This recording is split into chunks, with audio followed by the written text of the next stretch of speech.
454,000. The number of reported homeless people in the United States. 443,000. The number of children in foster care in the United States. 21 million. The number of reported drug addicts in the United States. 1,400,000.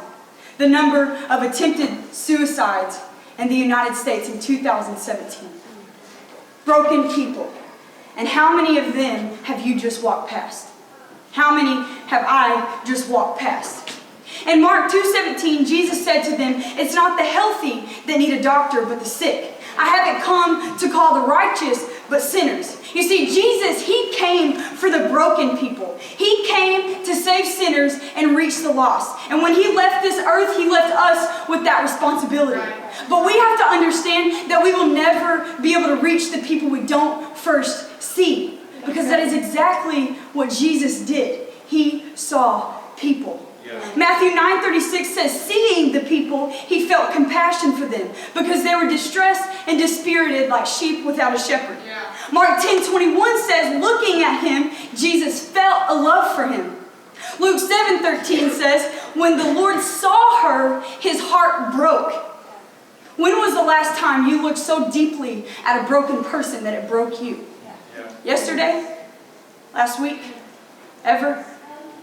Why is it so easy for us to first pass judgment, to turn our heads when we hear an obvious cry for help? Mark 8:18 says, do you have eyes but fail to see and ears but fail to hear?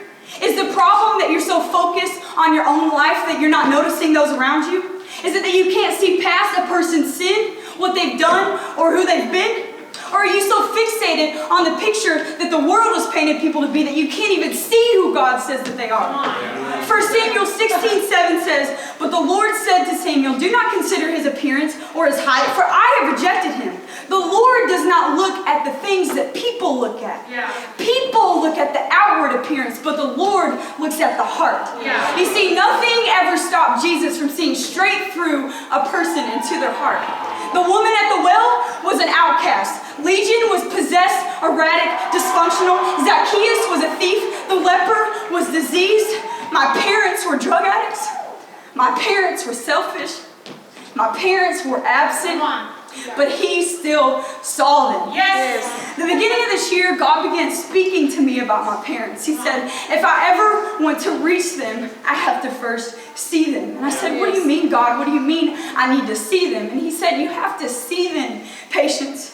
You have to see them as people, as the kind of people you would love if you encountered them on the street. The kind of people that if you heard their story, you would weep. The kind of people that I have called you to reach. You can't see them as your parents. You have to see them as people. People who are broken and hurting and longing to be loved. And yeah, they may have failed you as your parents in the past, but before they were ever your parents, they were my children. I just need you to see them like that. Before they were addicted to drugs, before they took the wrong path, I had a plan for them, and I still have a plan for them, but you are a vital part of that plan. And in that moment, I thought, how many opportunities have I missed? How many opportunities have you missed to play a part in somebody else's destiny? It doesn't matter if they're dirty. It doesn't matter if they're unworthy, undeserving. It doesn't matter if they're an outcast. What matters is that they are people. They are people that need you to see them. Not as the world sees them. Not as the label that society has placed on them. Not for what they've done or for who you've known them to be, but as people. People that Jesus loved. People worth dying for. People like the woman at the well, Zacchaeus, Legion, the leper. People like my parents. Because sometimes the greatest miracles begin with I see